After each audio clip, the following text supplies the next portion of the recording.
Ada koordinator dukun yang kemarin diorder buat nyantet Pak Jokowi, sekarang lagi dikejar-kejar Bohir buat balikin duit. Sang Bohir komplain, karena santetnya nggak mempan, lalu si koordinator dukun bikin berita hoax kalau Pak Jokowi sudah meninggal, biar si Bohir nggak ngejar-ngejar minta balikin duitnya. Oke, sekarang coba kita perhatikan. Aktor Jokowi ini digantikan oleh aktor lain yang mirip Jokowi. Yang itu yang kemudian membuat satu tanda tanya besar ya. Ada apa nih? Kok tiba-tiba ada Jokowi yang di-cloning gitu kan? Kan aneh, dia tuh mendesak-desak, tangkap adili Jokowi, KPK didesak, ayo segera tangkap adili Jokowi. Tangkap Jokowi, adili Jokowi, penjarakan Jokowi. Ada juga yang ingin memaksulkan Wapres Gibran. Ternyata usut punya usut, yang teriak tangkap, adili, dan penjarakan Jokowi adalah orang yang dipecat dari TNI karena membunuh salah satu warga, salah satu masyarakat. Juga adalah kader Partai Demokrat. Ya, saya nggak tahu apakah dia ini seruan Partai Demokrat atau terserah Anda yang mengkonfirmasi secara langsung ya.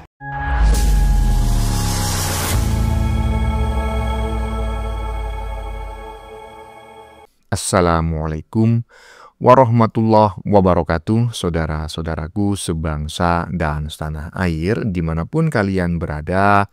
Semoga kalian selalu dalam kondisi sehat walafiat ya. Berjumpa lagi dengan saya di Gaspol Update ya. Kami bukanlah buzzer pihak manapun, kami hanya menyajikan keputusan ada di tangan Anda. Teman-teman, ini ada video yang menurut saya cukup menarik ya, yakni tentang usaha para pembenci Jokowi dalam menyerang Jokowi dan keluarganya ya, yang nggak ada habis-habisnya.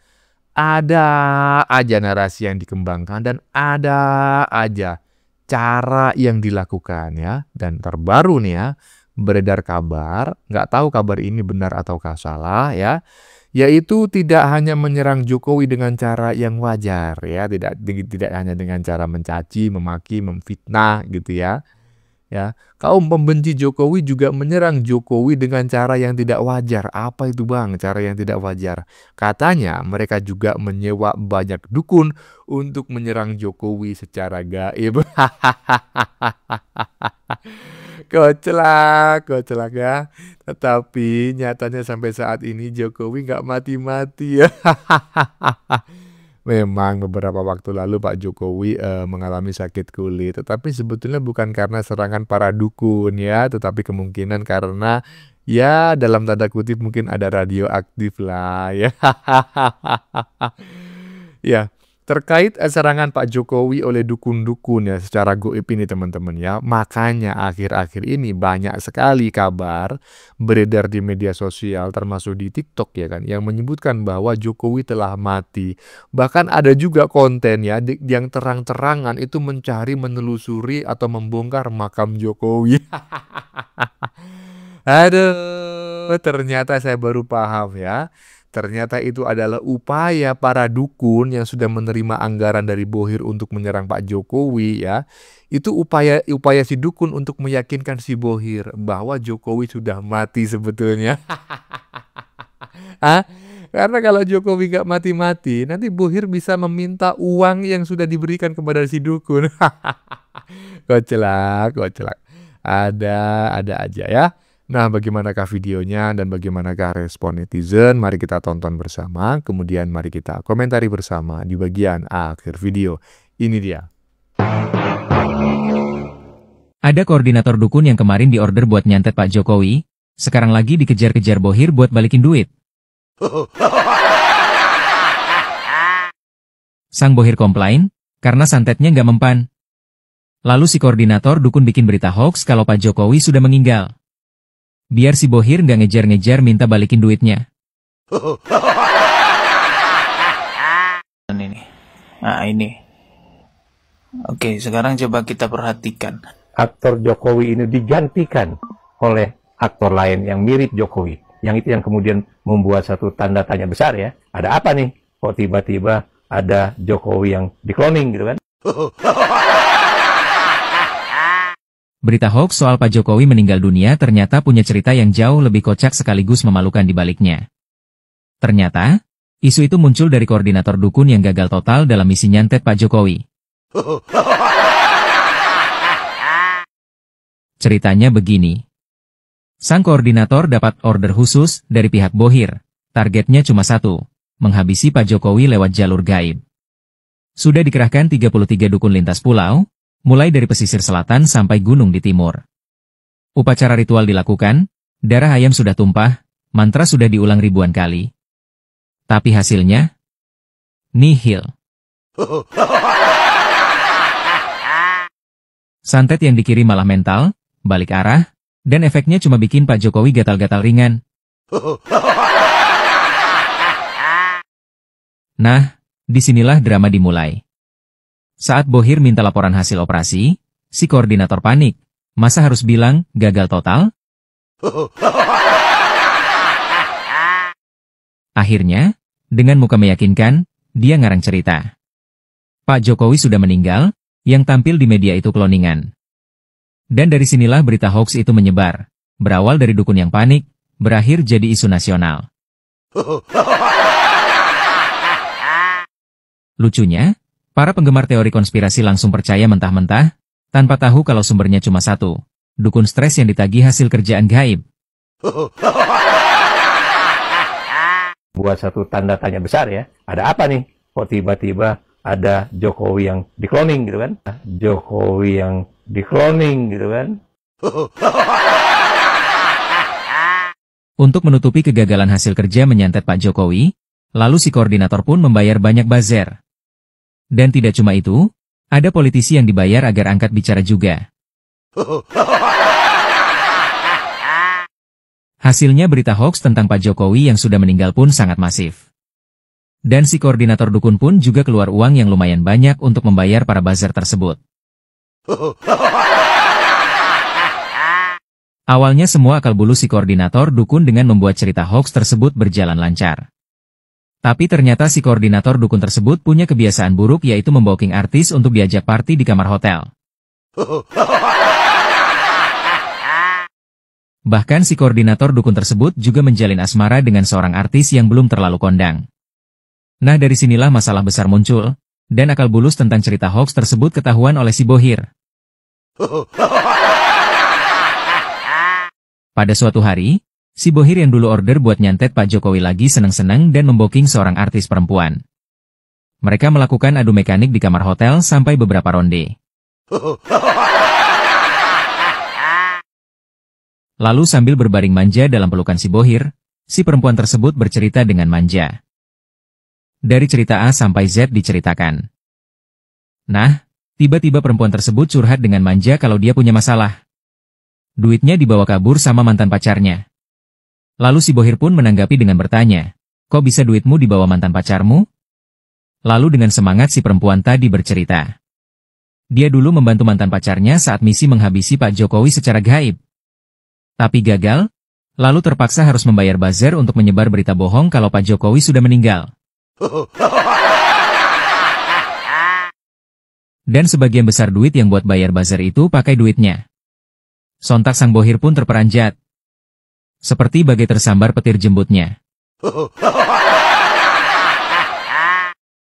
Si Bohir pun berasa mau muntah karena ingat wajah si koordinator dukun. Ternyata wanita yang barusan dia tiduri ini mantan pacar si koordinator dukun. Dan pastinya sudah sering ditiduri sama si koordinator dukun juga. Dia ingat misi menyantet Pak Jokowi. Ternyata misi itu gagal. Selama ini si Bohir sudah meyakini kalau Pak Jokowi yang asli sudah meninggal. Ternyata dia dikadali sama si koordinator dukun. Dan si Bohir pun akhirnya ngamuk pada si koordinator dukun karena sudah merasa dibohongi. Sekarang ini lagi ribut besar antara si Bohir dan koordinator dukun. Berita ini santer beredar di kalangan teman si artis yang diboking sama si Bohir. Intinya si Bohir minta duitnya balik. Karena dia udah keluar duit miliaran tapi nggak ada hasil. Tapi apa mau dikata, misi kerja gagal. Duit udah habis buat foya-foya dan ini itu. Dan si koordinator dukun pun akhirnya lebih memilih kabur karena duitnya udah ludes.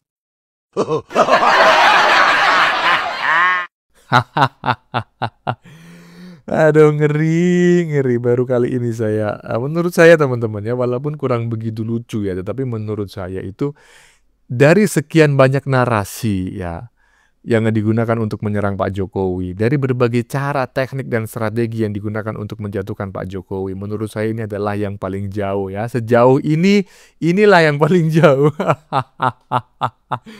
Masa sampai menyewa dukun ya? Kalau perlu sewa dukun dari Banyuwangi ya.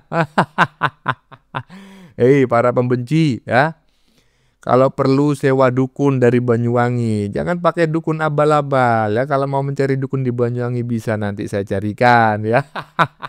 Saya hubungkan. Aduh, yang penting persenannya jelas ya kan.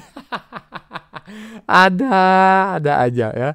Makanya sampai bikin cerita, bikin konten, membongkar, mengungkap makam Jokowi. Jokowi sudah mati. Jokowi yang kita lihat sekarang ini adalah Jokowi palsu. Telinganya beda, giginya beda, tai lalatnya beda. Nggak taunya. Karena mungkin ya Bohir sudah menggelontorkan dana untuk para dukun ya, untuk menyerang Jokowi. Nggak taunya Jokowi nggak mati-mati. Takut uangnya diminta lagi sama si Bohir, bikinlah cerita bohong. Koclak. Lanjut. Kan aneh, dia tuh mendesak-desak tangkap Adili Jokowi, KPK didesak ayo segera tangkap Adili Jokowi. Giliran didesak balik, itu tangkap itu mereka yang sudah melakukan pencemaran nama baik Pak Jokowi. Dia bilang nggak bisa, nggak mungkin, nggak bisa, nggak boleh warga negara mengkritik dikriminalisasi, nggak bisa. Jadi kalau lu mendesak boleh, giliran lu didesak balik lu bilang nggak bisa. Itu standar apa yang lu pakai? Standar sepeda. Ya, netizen barusan menyatakan hal yang menurut saya benar ya. Itulah fakta di lapangan ya kan. Jadi saya tuh nggak ngerti gitu loh. Kenapa kok mereka itu ya double standar gitu loh. Dikit-dikit penjarakan Jokowi, dikit-dikit adili Jokowi ya kan. Dikit-dikit hukum mati Jokowi, macam-macam lah itu kan. Nah, tapi begitu mereka dianggap melanggar pasal pencemaran nama baik, kemudian Jokowi itu menyerang balik ya melalui di ranah hukum, mereka beda-beda gitu loh ya kan. Maksudnya itu mereka menganggap bahwa itu adalah kriminalisasi ya kan. Mereka menganggap inilah itulah. Koclak. Aduh, lanjut. Ada orang yang teriak, tangkap Jokowi, adili Jokowi, penjarakan Jokowi. Ada juga yang ingin memaksulkan Wapres Gibran. Ternyata usut punya usut, yang teriak tangkap, adili, dan penjarakan Jokowi adalah orang yang dipecat dari TNI karena membunuh salah satu warga, salah satu masyarakat. Juga adalah kader Partai Demokrat. Ya, saya nggak tahu apakah dia ini suruhan Partai Demokrat atau terserah Anda yang mengkonfirmasi secara langsung ya. Ada juga yang pecatan dari para menteri, ada juga yang mungkin ingin mendapat jabatan tapi tidak dikasih oleh Pak Joko Widodo.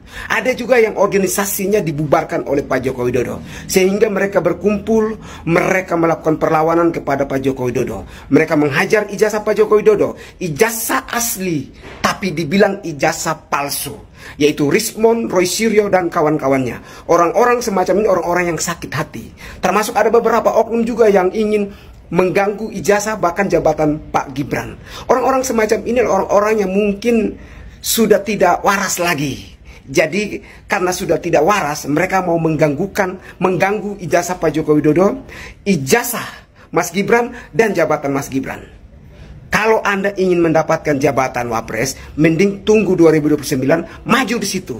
Kami, perkumpulan anak Jokowi atau Pajo, akan melawan kalian yang mengganggu Pak Joko Widodo dan Mas Gibran serta Pak Prabowo.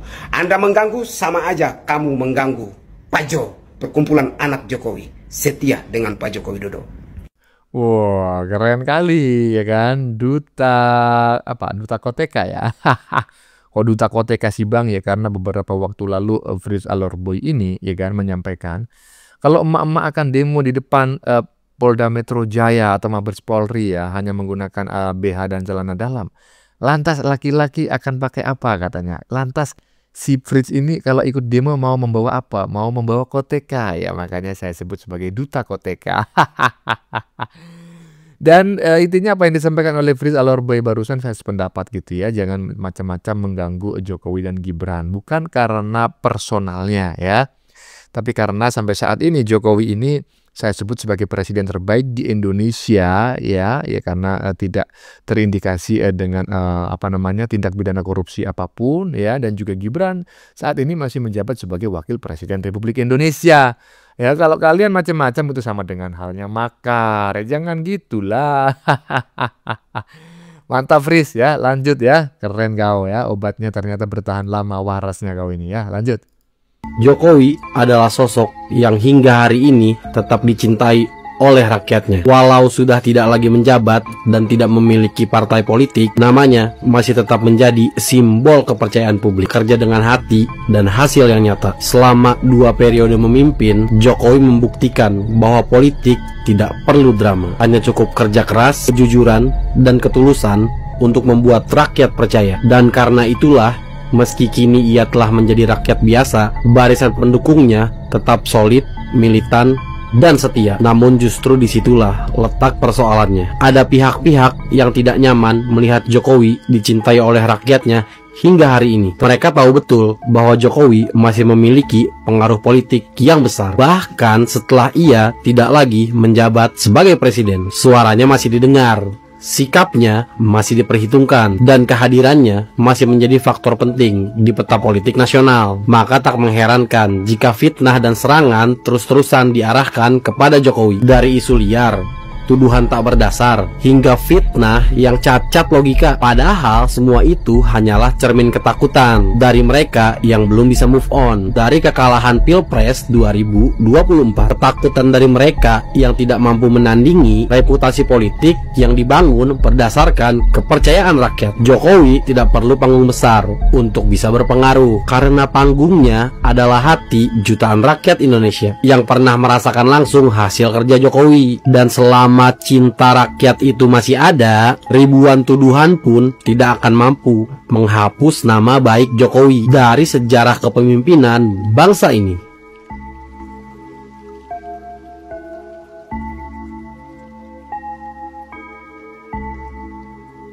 Ya, ini adalah fakta juga ya, bahwa Jokowi sampai saat ini masih dicintai oleh rakyat ya. Makanya saya juga saya justru heran itu bukan kepada Jokowinya, tapi kepada kaum pembenci.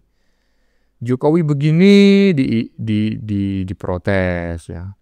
Saya berharap Jokowi itu sudah diam saja, udah purna bakti, jadilah negarawan. Lah, kan berarti Pak Jokowi jadi rakyat biasa kan sekarang. Nah, kalau jadi rakyat biasa, kan hak-haknya sama dengan rakyat yang lain ya kan. Bertemu orang lain, bersilaturahmi dengan orang lain, memiliki hak pilih ya kan, memilih dan dipilih.